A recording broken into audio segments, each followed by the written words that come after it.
1917 সালে আসার পর থেকে নিয়ে 100 বছর ধরেন, 100 বছরে কি পরিমাণ শক্তি সঞ্চয় করছে আজকের যুদ্ধ সচক্ষে দেখতেছি, বুঝতেছি।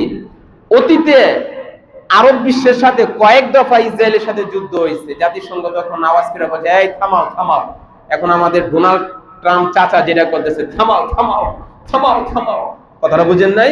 মানে আরেকটু থামায় আমার একটু শক্তি সঞ্চয় করার তৌফিক দান করো।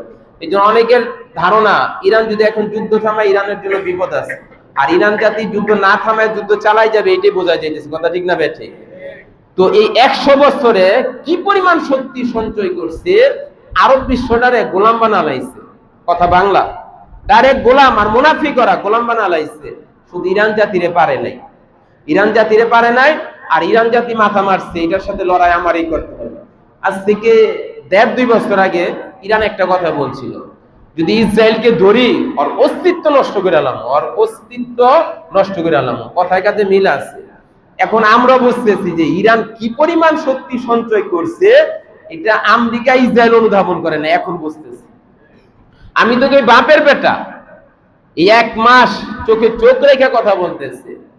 একটা মাস মানে কি পরিমাণ। পাকিস্তান চাচা বলতেছে, পাকিস্তানের চাচা একটু মিল্লা সমঝোতা করে ফেলো, পাকিস্তানের শেহবাজ চাচা। কথা ঠিক না বেঠি? মানে কি পরিমাণ দালাল, কি পরিমাণ দালাল।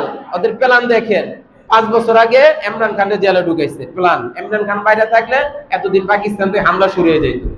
ও ভাই ইতিহাস বোঝেন, ইমরান খান বাইরে থাকলে এতদিন পাকিস্তান থেকে, লেবানন থেকে, হিজবুল্লাহর মতো, ইরাকের মতো, ওই যে হুতি ইয়ামান থেকে যেমন হামলাইতেছে, হামলা শুরু হয়ে যেত। এই জন্য মুসলমান ভাইয়েরা, যখন মুসলমানদের সার্বিক বিপদ হবে তখন কথা বলতে হবে, শুনতে হবে। এর জন্য পাকিস্তানকে বর্তমান মুনাফিকের চরিত্র থেকে আল্লাহ বাঁচার তৌফিক দান করে। সবাই বলেন আমিন। এখন বললেন যে পাকিস্তানকে মুনাফিক কেন বললাম? ইরানের কাছে রিকোয়েস্ট করতেছি একটু সমঝোতা করে একটু যুদ্ধ থামা হলো, কারণ মুনাফিক না। আল্লাহ মুনাফিকদেরকে মুনাফিক থেকে, আরব বিশ্ব থেকে বাঁচার তৌফিক দান করুন। আর আল্লাহ ইরানকে আরো শক্তি দান করুক। এই আমেরিকা ইসরায়েলকে যেন এদের হাত দিয়ে যেন আল্লাহ নাস্তানা বুত মানে